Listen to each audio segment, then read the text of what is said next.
Bonjour.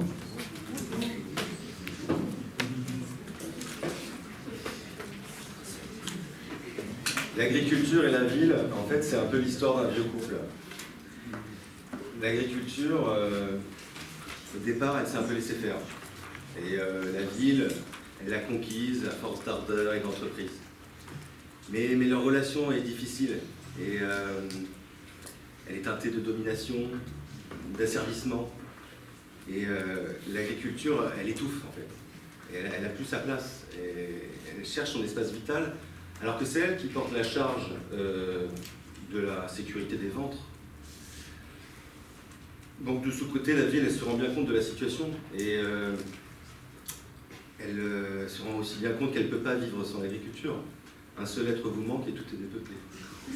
Alors, la ville, elle va s'efforcer de dégager des espaces, de lui rendre un peu ce qu'elle lui a volé. Mais l'offrande est souvent bien maigre et bien pauvre, surtout quand c'est des terres polluées que la ville conçoit l'agriculture. Alors ils se disputent, et ils se disputent souvent. À peu près 90% des villes, pour répondre à une des questions, des grandes villes, ont des sols pollués. Et dans cette sulfureuse dispute, il y a tout un panel de protagonistes. D'abord, il y a l'auteur de la pollution, il y a le propriétaire du sol, il y a son locataire ou son occupant, il y a la victime de la pollution, ou le professionnel qui s'est penché, ou qui aurait dû se pencher sur la situation. Il y a les assurances, il y a l'autorité publique, enfin, il y a plein de monde, quoi. Et là, suivant un mouvement bien rodé, une sorte de valse, chacun aura tendance à minimiser son rôle pour rejeter la responsabilité sur l'autre, en actionnant avec adresse les mécanismes de responsabilité que l'on va voir. Mais d'abord, entendons-nous sur les termes. Déjà, au sens juridique, la responsabilité, ça désigne le fait d'engager sa responsabilité civile ou pénale. C'est pas la même chose que le terme de responsabilité qu'on emploie tous les jours, au sens de compétence, au sens d'avoir la charge de quelque chose. J'ai la responsabilité de cette présentation, on m'a chargé de faire cette présentation. Ça ne veut pas dire que ma responsabilité civile ou pénale est engagée par cette présentation. C'est un peu différent. Moi, je resterai sur le premier sens, engager sa responsabilité civile ou pénale. Ensuite, le sol. En fait, il y a deux types de sol. Il y a la pleine terre, c'est un sol immeuble, et il y a le sol meuble, le terreau, ou le support de culture, en fait, que l'on va acheter, qui est un produit commercialisé. Et ça, c'est très important de faire cette distinction parce que les règles ne sont pas les mêmes, et l'appréciation du caractère pollué ne va pas suivre les mêmes règles, et les mêmes façons d'aborder les choses. En fait, quand on est dans le premier cas, comme le disait mon prédécesseur, il n'y a pas de seuil réglementaire absolu. Il n'y a pas de manière, disons, a priori, de déterminer ce qu'est un sol sain et un sol pollué. Parce que ça dépend des usages, ça dépend finalement du risque. En fait, c'est la différence entre le danger et le risque. Le danger, c'est ce qui peut être en fait nuisible, mais ce qui nous intéresse, c'est le risque, c'est-à-dire l'exposition à ce danger. Est-ce que vraiment ça va conduire à un dommage ? Et en revanche, lorsqu'on est dans le support de culture, là on est dans un produit commercialisé, et il y a une norme obligatoire, la norme NFU 4451, qui vous dit ce que c'est qu'un sol de qualité et ce que n'est pas un sol de qualité. Et donc là, vous avez une norme de référence obligatoire qui vous permet d'apprécier a priori, de façon absolue, si vous êtes face à un sol pollué ou non. Mais celle-là, elle n'est pas applicable à eux. Alors comment se distingue le régime de responsabilité ? En fait, pour le comprendre, on parle de la pollution et il faut se dire que ça se distribue selon les buts de l'engagement de la responsabilité. Et il y a deux grands buts, c'est soit réparer la pollution, c'est sûr, soit réprimer la pollution. C'est celui au fond. Donc en fait, dans la responsabilité pénale, on va chercher à réprimer une infraction. Dans la responsabilité civile ou administrative, on va chercher à réparer par une somme d'argent ou en nature la pollution. On ne va pas chercher à appliquer une amende ou mettre en prison l'auteur de l'infraction. Alors, pour qu'on comprenne ensemble comment ça fonctionne, je vais vous prendre un exemple et on va essayer de traduire ça, comment ça marche. Imaginez un maraîcher qui installe son exploitation sur un ancien terrain de football d'une commune. Il passe un bail rural avec la commune et il commence son exploitation. Ses clients qui achètent les légumes se plaignent assez vite de vomissements après avoir consommé les légumes. Et certains ont même constaté des blessures intestinales assez graves. Puis un enfant s'est aussi blessé en prenant une motte de terre dans laquelle il y avait un vieux clou. Bon, l'agriculteur urbain il fait analyser ses sols et il découvre en fait la présence d'hydrocarbures qui était liée à la présence d'une ancienne station-service à cet endroit, et puis du plomb qui est lui lié à l'abandon de déchets par un voisin. Il se rend compte que l'ancien exploitant de la station-service ne respectait pas les volumes d'hydrocarbures qui étaient autorisés, et il n'avait pas non plus réalisé les opérations de remise en état du terrain qui lui avaient été prescrites par la préfecture par arrêté. Et quant au voisin, lui, il rejetait intentionnellement les résidus de plomb parce que la déchetterie lui coûtait trop cher. Alors voilà, comment ça va se traiter cette situation d'un point de vue en termes de responsabilité? On va commencer par la responsabilité pénale. Déjà, il n'y a pas de délit général de pollution des sols. C'est-à-dire les sols, c'est un milieu qui n'est pas concerné par le délit général de pollution. C'est dommage, mais c'est comme ça. C'est-à-dire que quand vous êtes propriétaire d'un sol pollué, vous n'êtes pas pénalement poursuivable. Okay. Par contre, le non-respect d'une prescription de fonctionnement pour la station-service, par exemple, qui ne respectait pas sa prescription de fonctionnement des volumes d'hydrocarbures, ça c'est une infraction. Et cette infraction, quand elle provoque une dégradation substantielle des sols, ça aggrave la peine. Donc la pollution des sols en matière pénale, ce n'est pas considéré a priori comme un délit, c'est une circonstance aggravante d'un autre délit. Et donc voilà, dans cette situation-là, l'exploitant en infraction ne s'expose plus à 1 an de prison et 75 000 € d'amende, mais à 3 ans et 150 000 € d'amende, parce qu'il a, par son infraction, entraîné une aggravation substantielle de la dégradation des sols. Ensuite, le voisin qui abandonne ses déchets, là aussi, c'est une infraction. C'est une infraction quand ça entraîne une dégradation substantielle des sols, et là on a 3 ans, aussi 150 000 € d'amende pour ce délit. Et en plus, s'il y a un caractère intentionnel, et que ça porte une atteinte grave et durable, eh bien, ce fait d'abandonner des déchets dans les sols de façon intentionnelle, avec une atteinte grave et durable, ça veut dire que ça a des effets sur plus de 7 ans. Eh bien, on est dans l'écocide, dont vous avez dû entendre parler, c'est 10 ans, 4,5 millions d'euros d'amende.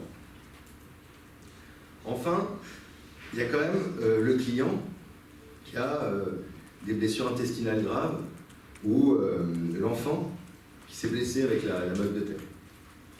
Là, vous avez une obligation générale en tant que vendeur de produits alimentaires pour l'agriculteur urbain, une obligation générale d'innocuité des produits que vous vendez, une obligation de résultat. Et donc, quand on viole cette obligation de résultat, c'est une violation d'une obligation prévue par la loi ou le règlement. Là, on la viole, ça provoque une blessure involontairement, mais ça provoque une blessure. Donc, on a un délit de blessure involontaire, puni de 3 ans et 15 000 € d'amende. Voilà, pénalement, comment on pourrait traiter cette situation. Après, on passera à la responsabilité civile. Déjà, l'agriculteur qui a vendu au consommateur son légume, il est dans une situation contractuelle, avec cette obligation de sécurité de résultat sur les produits.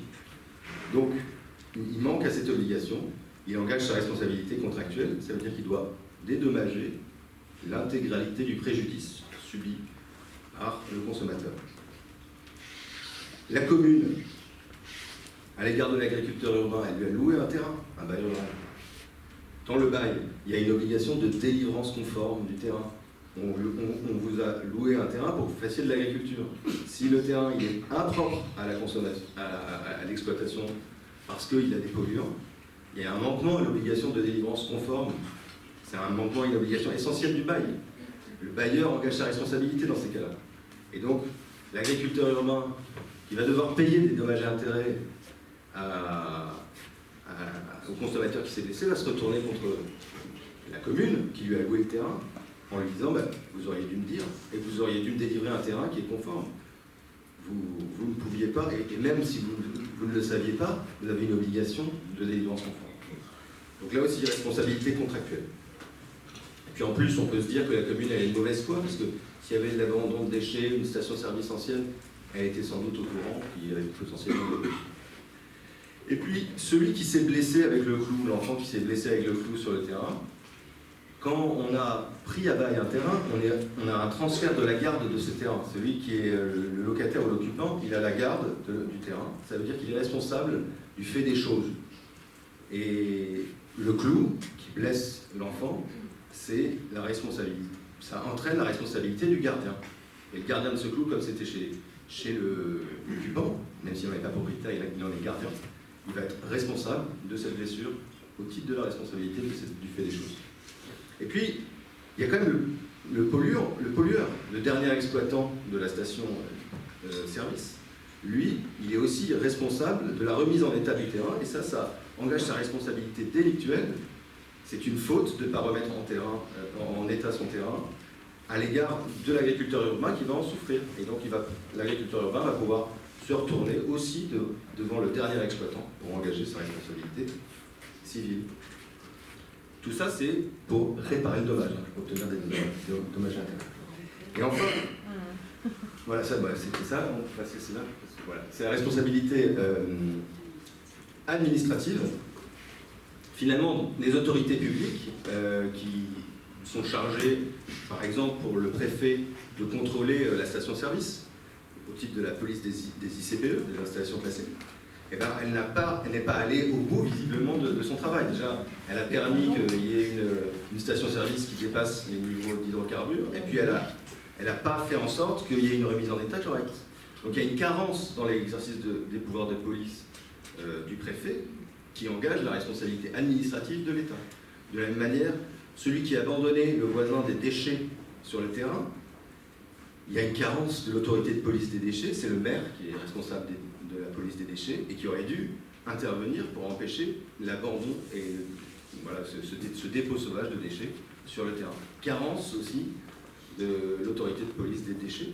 Et donc, l'agriculteur urbain qui souffre d'un dommage peut se retourner soit devant le préfet, soit devant le maire pour carence dans l'exécution de leur pouvoir de police et engager leur responsabilité administrative. Donc voilà pour une situation, si vous voulez. La responsabilité va être éclatée entre les différents acteurs devant différentes juridictions, puisque le pénal, c'est pas la même juridiction que le civil, c'est pas la même juridiction que l'administratif. Et chaque situation va avoir ses propres règles. Donc il n'y a pas de situation idéale très claire, très simple, c'est du cas par cas en fait à chaque fois. En tout cas, ce qui est clair, c'est qu'il y a des expositions en fait à travailler ou à cultiver sur des sols pollués. Donc le meilleur conseil qu'on peut donner, c'est de se renseigner complètement.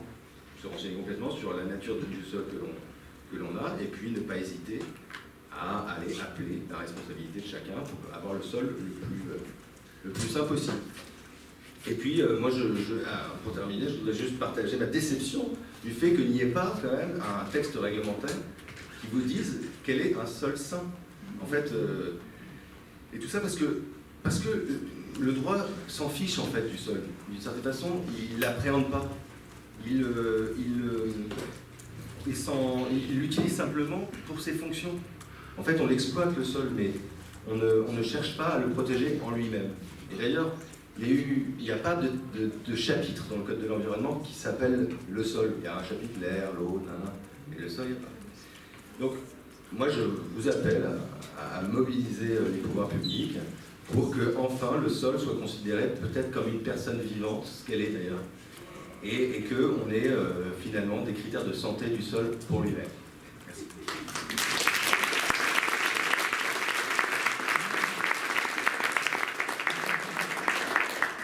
Merci Antoine.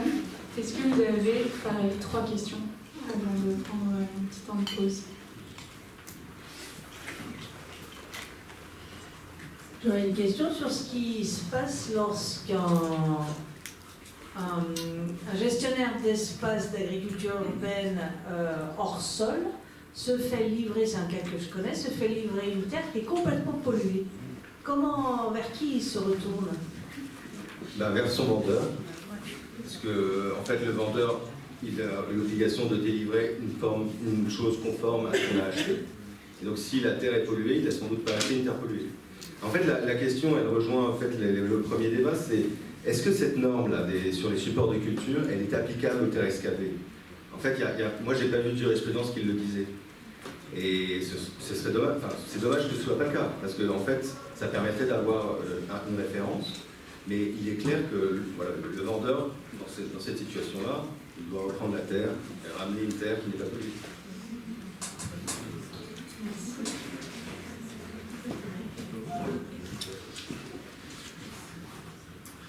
Je me pose la question de ce qui se passe dans le cas d'intoxication chronique, donc qui se passe sur une longue période. C'est beaucoup le cas avec les produits phytosanitaires. Je me dis que ça doit être aussi le cas avec les pollutions du sol plus classiques comme les non-traces botaniques, etc. Ce ne sera pas traité différemment. Enfin, en fait, ça engage la responsabilité dès que le dommage apparaît.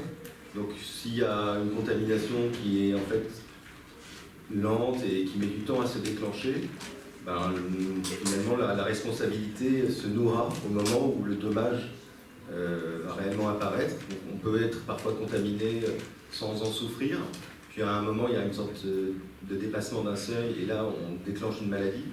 À ce moment-là, le préjudice est d'une certaine façon cristallisé. Et ça va lancer finalement les délais de prescription pour engager les responsabilités. Si on est capable de définir la responsabilité de... Et après, il faudra regarder qui est à l'origine du dommage. Donc, si on va chercher une responsabilité pénale, on va se demander est-ce que la pollution elle est liée à la violation d'une infraction, ou si on veut juste réparer, avoir de l'argent en fait pour compenser le préjudice que l'on souffre. On va aller chercher l'auteur de cette pollution et on va lui demander de réparation. Et en établissant le lien de causalité entre ces actions et notre propre dommage. Pas toujours facile à faire, en fait. Et dans plein de situations, vous voyez, il y a par exemple, il y a eu ce débat sur les vaccins, et il y a eu des contentieux où il y a des personnes qui avaient développé des maladies très graves et qui l'attribuaient au vaccin. Et en fait, c'était difficile d'établir le lien de causalité entre les deux. Et il y a des arrêts de la Cour de justice de l'Union européenne qui admettent qu'en fait, il y a une présomption de lien de causalité qui ont reconnu, c'était il y a quelques années, qui ont reconnu que c'était lié au vaccin. Voilà. Donc on aura un peu le même débat, si vous voulez, d'établir le lien de causalité entre la pollution et ensuite le dommage qui se développe. Surtout, en plus, c'est des histoires de santé, donc c'est un peu multifactoriel, ça va dépendre de chaque individu. C'est aussi pour ça que c'est difficile de mettre des seuils a priori, en tout cas qu'il y a des résistances, parce que finalement, on ne réagit pas de la même façon, selon qu'on est une personne sensible ou pas. Mais bon, ça, je trouve que c'est quand même dommage, déjà ça enquiquine tout le monde, parce qu'en fait, à chaque fois, on se pose la question, est-ce que c'est pollué ou est-ce que c'est pas pollué, donc on n'a pas les choses claires. Ça empêche vraiment la valorisation des terres aussi. Je pense que c'est aussi pour ça qu'on fait pas. C'est qu'en fait, si on se met à chercher, on se rend compte qu'il y a de la pollution partout. Et donc, si on a un seuil qu'on peut qualifier, d'un coup, la valorisation va complètement être chamboulée. Mais bon, c'est un peu faire l'autruche, quoi.